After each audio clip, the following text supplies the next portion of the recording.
Hi friends, welcome to my channel Pandey without a Y. आज के इस वीडियो में मैं आपके साथ एक बहुत ही पावरफुल लेकिन सिंपल टेक्निक डिस्कस करूंगा जिससे आप किसी भी म्यूचुअल फंड का आराम से रिव्यू कर सकते हैं और फिर डिसाइड कर सकते हैं कि वो फंड आपके लिए सही है या गलत है। क्योंकि देखिए यूट्यूब में बहुत से इन्फ्लुएंसर्स के आपको वीडियो मिलेंगे जो बोलेंगे कि अरे मंथ में 5,000 की एसआईपी कराओ, इतने सालों के बाद करोड़ों रुपया होगा, इतने परसेंट रिटर्न्स मिलेंगे। पर देखिए ये आपको कोई भी नहीं बताएगा कि रिटर्न्स ही केवल ऐसा क्राइटेरिया नहीं होता जिससे आप डिसाइड करते हो कि म्यूचुअल फंड आपके लिए सही है या गलत है। क्योंकि हो सकता है कि दो म्यूचुअल फंड्स जिनके रिटर्न सेम भी हो, उनमें से एक आपके लिए सही हो और दूसरा आपके लिए गलत हो। तो इन्हीं सब पॉइंट्स में क्लैरिटी के लिए हम बढ़ते हैं अपने वीडियो में आगे। तो देखिए यहाँ पे मैंने आपके सामने एडवाइजर कोच की वेबसाइट ओपन कर दी है, जिसके अंडर में मैंने आपके सामने म्यूचुअल फंड रोलिंग रिटर्न्स का पेज ओपन किया है।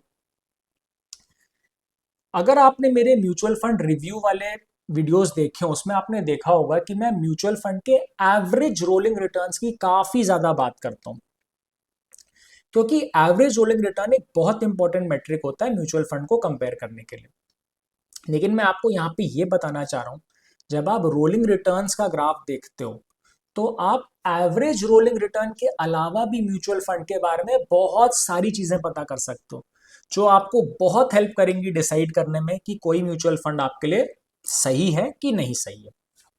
तो यहाँ देखिए मैंने एनालिसिस के लिए स्मॉल कैप म्यूचुअल फंड्स लिए हैं।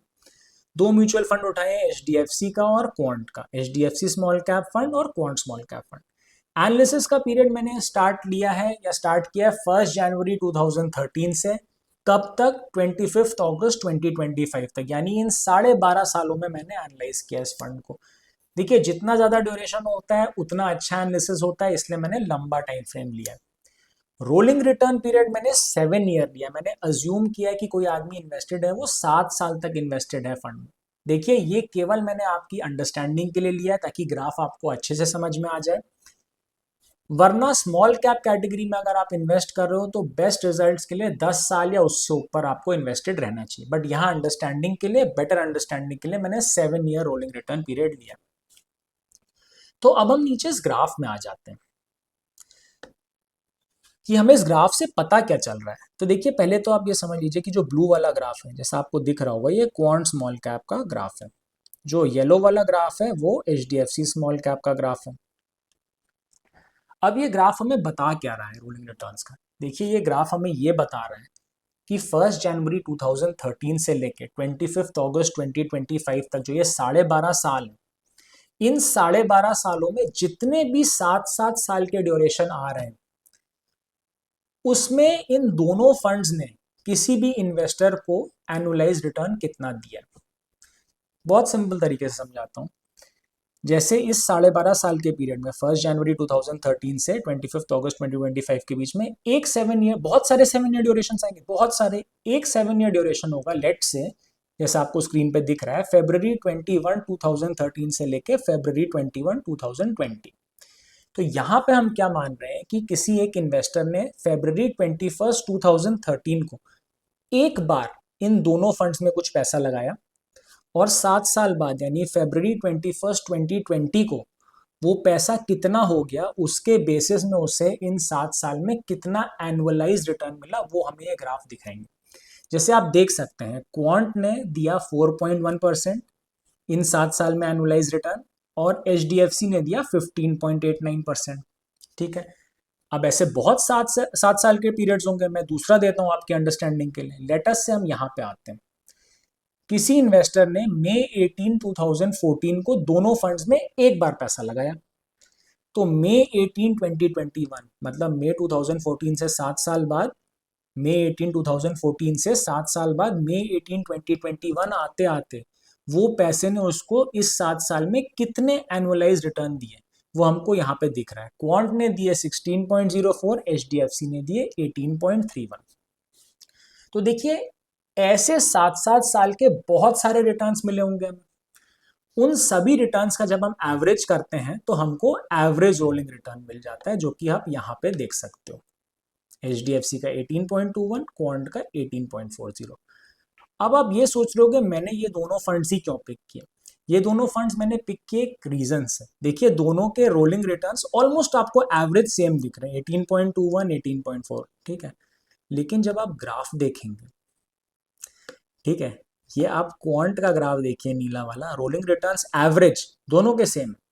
लेकिन जब आप क्वांट का ग्राफ देखें, आप देखेंगे कि ये जनवरी 2013 से लेके दिसंबर 2013, इन 9 महीने में किसी ने अगर कभी भी पैसा लगा दिया होता है इस फंड में एक बार, तो उसको 7 साल में भी 10% से कम ही रिटर्न मिलते हैं। ये 10% वाली लाइन है, ये क्वांट वाला ग्राफ हमेशा जनवरी 2013 से दिसंबर 2013, ये 9 महीने हमेशा 10% वाली लाइन से नीचे रहा है। और HDFC वाला अगर आप देखें इसी ड्यूरेशन में, वो मोस्टली 10% से ऊपर रहा है, कुछ टाइम यहाँ पे वो कभी कभी 10% से नीचे भी आया, 9.36, 9.38 ऐसे आया। लेकिन क्वांट तो हमेशा ही 10% से नीचे रहा है इस 9 साल में, और कुछ केसेस में नेगेटिव भी गया है। मतलब अगर किसी ने यहाँ ये मार्च जैसा आप देख रहे हो और अप्रैल वाले फेज में क्वांट में लगाया होता पैसा एक बार, तो 7 साल बाद भी उसका पैसा नेगेटिव रिटर्न दे रहा होता है एनुअलाइज्ड। तो अब क्वेश्चन ये होगा, अगर क्वांट इतना ही कम रिटर्न दे रहा है, इतना ही खराब रिटर्न दिए इसने इस फेज में, तो एवरेज रोलिंग रिटर्न दोनों क्वांट और HDFC के सेम लगभग कैसे हो रहे, 18 पॉइंट समथिंग। उसका रीजन मैं बताता हूँ आपको। देखिए क्वांट जितना खराब रिटर्न दे रहा है कुछ फेजेस में, उतना ही कुछ फेजेस में अच्छे रिटर्न्स भी दे रहा है। फॉर एग्जाम्पल, जो हमने ड्यूरेशन लिया एनालिसिस के लिए 1 जनवरी 2013 से 25 अगस्त 2025 तक, उसमें एक ड्यूरेशन ये भी रहा होगा जो आप देख रहे हैं, अगस्त 7 2017 से अगस्त 7 2024, एक 7 ईयर ड्यूरेशन, क्योंकि हमने 7 ईयर रोलिंग रिटर्न लिया है, तो एक 7 ईयर ड्यूरेशन अगस्त 7 2017 से अगस्त 7 2024 भी रहा होगा। अगर किसी ने अगस्त 7 2017 को कुछ पैसा लगा दिया होता दोनों फंड्स में, तो अगस्त 7 2024 को आते आते क्वांट ने उसको 28 पॉइंट समथिंग रिटर्न दिए होते एनुअलाइज्ड, HDFC ने 21 पॉइंट समथिंग, यानी क्वांट ने 7% के आसपास ज्यादा दिए होते। इस वाले फेज में जहां क्वांट बहुत बुरा परफॉर्म कर रहा था HDFC के कंपैरिजन में, या बहुत नीचे रिटर्न्स दे रहा था, कई केसेस में जीरो भी दे रहा था, यहाँ पे आप देखिए वही बहुत अच्छे रिटर्न्स दे रहे हैं इस पूरे फेज में। यहाँ पे भी देख लीजिए, जनवरी 8 2018 में अगर किसी ने लगाया होता, जनवरी 8 2025 आते आते क्वांट का एनुअलाइज रिटर्न होता 27.19, HDFC का 17.44, बहुत ज़्यादा मार्जिन से बीट किया। तो मतलब क्वांट बहुत ज़्यादा वॉलेटाइल है जो आपको दिख रहा है। जैसे जो आप एनालाइज करते समय शार्प रेशियो देखने, ये स्टैंडर्ड डिविएशन देखते हो राइट, जो आपको वॉलेटिलिटी बताता है फंड कितना ऊपर नीचे करता है। ये देखिए आपको ये रोलिंग रिटर्न्स वाला ग्राफ कितना क्लियर पिक्चर दिखा रहा है। देखिए मुझे लग रहा है मैं आपको यहाँ पे बहुत ही बढ़िया चीज बता रहा हूँ। आप कमेंट सेक्शन में मुझे लिख के बताइए आपको ये बिल्कुल अच्छे से समझ में आया कि नहीं आया। और इस ग्राफ को देख के अगर आपको कुछ और चीज पता चल रही है वो भी आप सबके साथ शेयर करिए ताकि सबका फायदा हो सके। अब देखिए मैं आपको एक और चीज दिखाता हूँ कि इसके अलावा भी इस ग्राफ से या इस पेज से आपको क्या क्या चीजें पता चल सकती हैं। जब आप नीचे इस टेबल में आएंगे तो इस टेबल में पहले तो देखिए क्या लिखा है, एवरेज रोलिंग रिटर्न तो आपको पता ही है जो यहाँ पे लिखे हैं। उसके अलावा देखिए ये सब क्या है, नेगेटिव 0 से 8%। ये प्रोबेबिलिटी दी है या परसेंटेज दी है कि इस 7 ईयर पीरियड में इन फंड्स ने कितनी बार इस ये जो नेगेटिव दिख रहा है नेगेटिव रिटर्न दिया है, कितने परसेंटेज ऑफ टाइम्स, कितने परसेंटेज ऑफ टाइम 0 से 8% रिटर्न दिया है।